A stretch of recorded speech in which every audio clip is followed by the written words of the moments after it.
We are going to talk about my favorite battery size is the 147. A lot of companies say 150, but this one's a 145.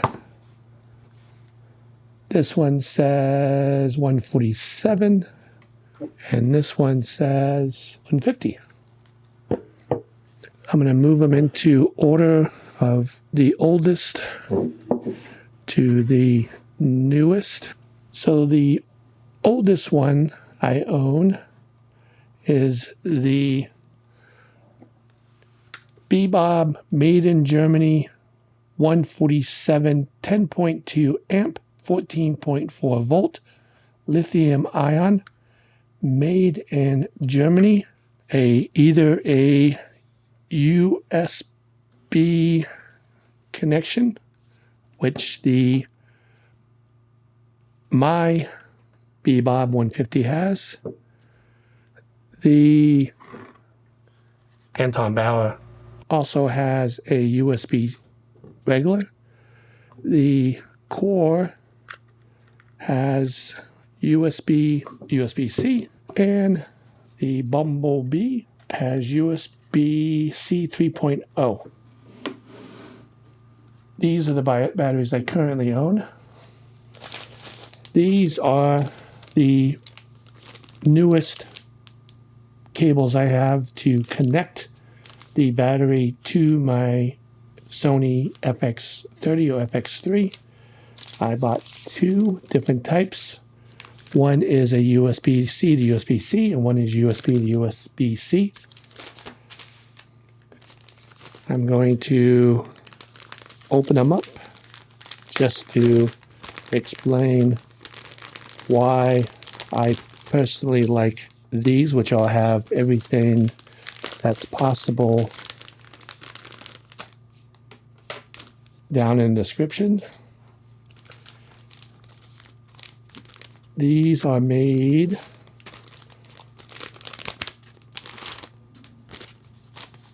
by Chubby Cable. So it should go upside down. Chubby Cable comes with this little case, a little bag. Chubby Cable. The reason why I chose these are the very flexible, and I feel like they're extremely well made. This is the USB-C to USB-C, very flexible, and the equivalent USB to USB-C, very flexible, very well made. This is exciting. Now, I believe companies are going to hopefully move to a standard USB-C. I don't know if BeBob or Anton Bauer has that in the plans. If you do have one of these with USB, both go in good. And this is the USB-C. The Core has USB-C and regular USB. And the Bumblebee by GENTREE only has USB-C 3.0. This one from Bumblebee is made in South Korea, and they are known for their U.S. government drop tested. U.S. military standard drop test. The only battery that showcases that. This is a 145.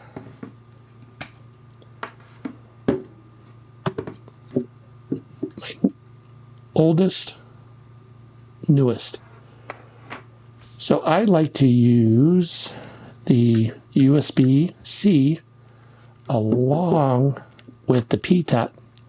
One of the things that I noticed when I connected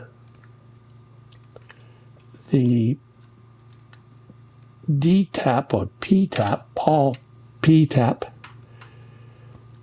which I believe is a flaw with the Core. Please let me know in the comments if you are watching CoreSWX, which are new NANO X V150, which is very nice. Has a readout in front, this is the nicest looking battery. Big screen for countdown, and also has 4 lights like the other batteries have indicators for charge. But in preparation for this video, I noticed when I wanted to connect one of my Atomos Ninja Ultras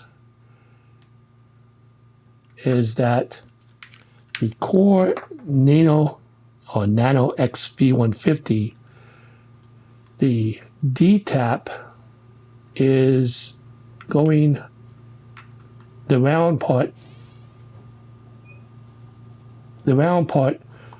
when you put in your DTAP, which I'll take out the USB-C. I believe this is a flaw. You are now covering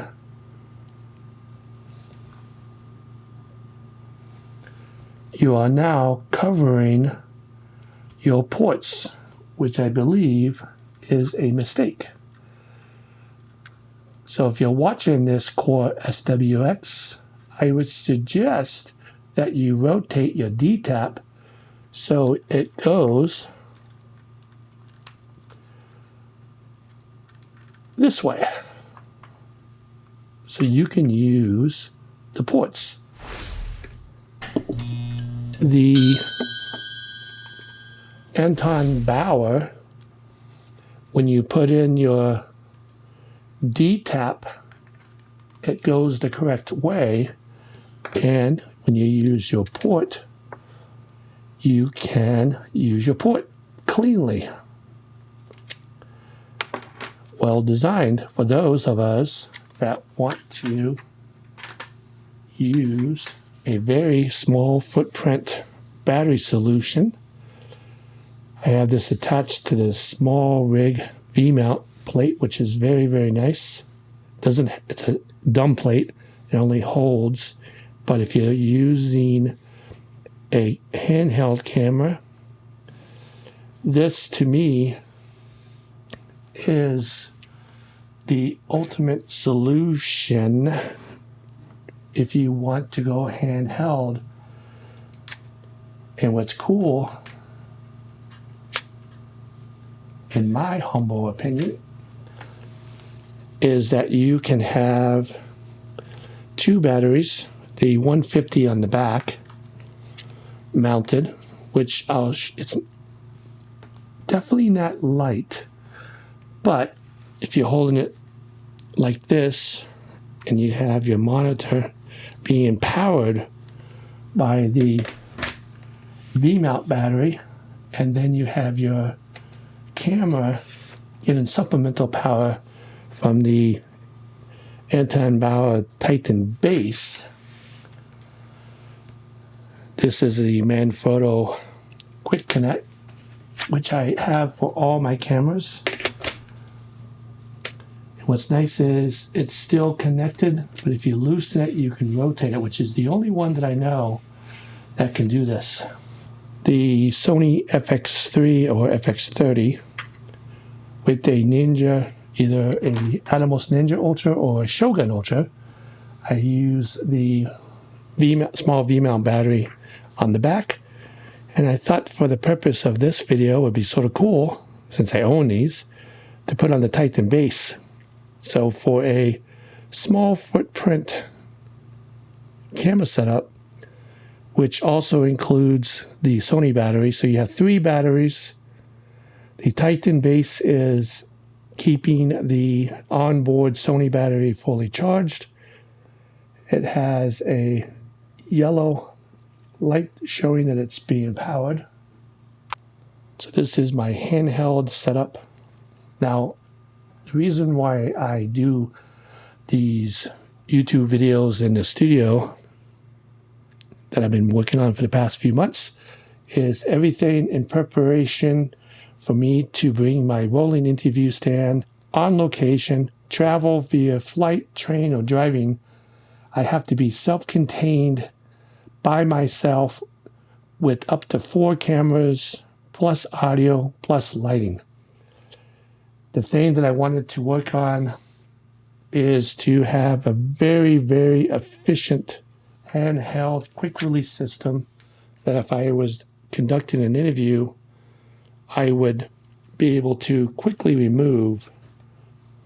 I'm not sure if you can see the light, but this Titan is providing additional power to the FX6. Now, I'll show without the Titan base. If you do own a Titan base, I haven't seen any YouTube videos of anybody showing a Titan base along with a V-mount in the back. But I do think this is a pretty nice little setup. And if you don't know about these Manfrotto moves, every single one of my cameras, for the most part, all my cameras that I have attached to my rolling stand or tripod, stand, tabletop. So what I'm going to do is I'm going to unplug the Anton Bauer Titan Micro 150, solid as a rock, industry standard. The one thing that I do like, besides being made in Germany, so this is the first V-mount battery I ever bought a few years ago. And this is made by BeBob. And BeBob has a cool party trick, is that they have an additional connection for DTAP that you can either go to the far right, or which would cause issues with using your USB cord.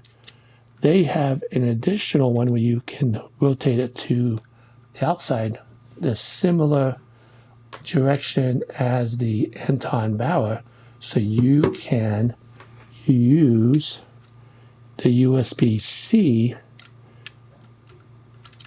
to provide additional power to your camera.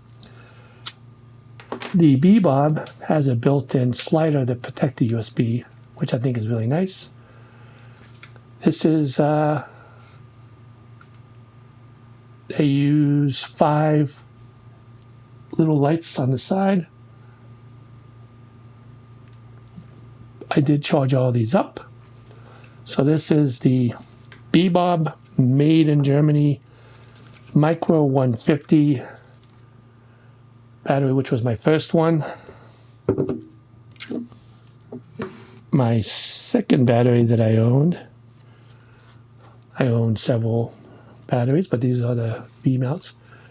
So this is the BumbleBee, made in South Korea by GENTREE.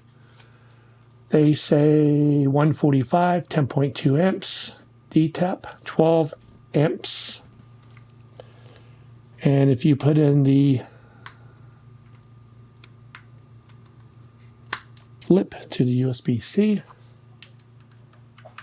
we do have inside of the camera, we do have a Sony battery, NPFZ100. That's inside of each camera with the exception of the FX6. And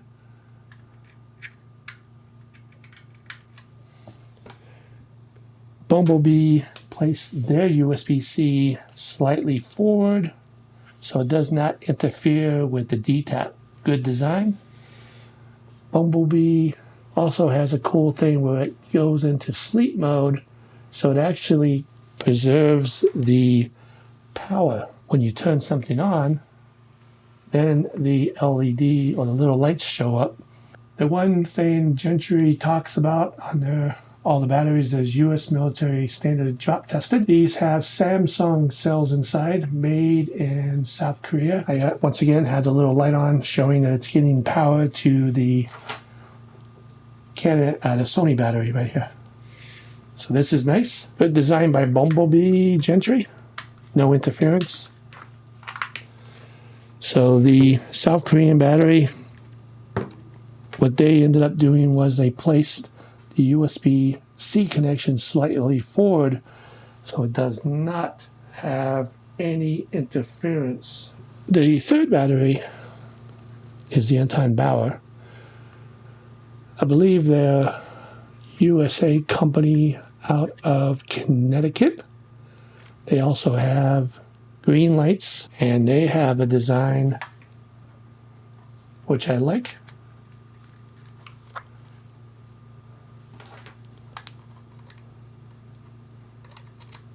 No interference when you plug in the USB cable to keep your camera charged, so this has no issues. And the newest battery, they had a special. I just thought it was be cool to have a little comparison, but I was remarkably shocked is when you put in the DTAP, it covers up the USB-C, which I'm not sure if they knew that or not when they designed this, but the USB, regular USB, looks like I have access to it. So you do have access to the regular USB on the new NANO X, but you do not have access to the USB-C, which I believe is a flaw. It would be nice if Core can rotate this DTAP so it goes out to the side. If I was a beta tester, they would have found that out ASAP. So that's the Core. There's other companies I would like to also include in this video, but I wanted to get this video out so we can talk about the different batteries.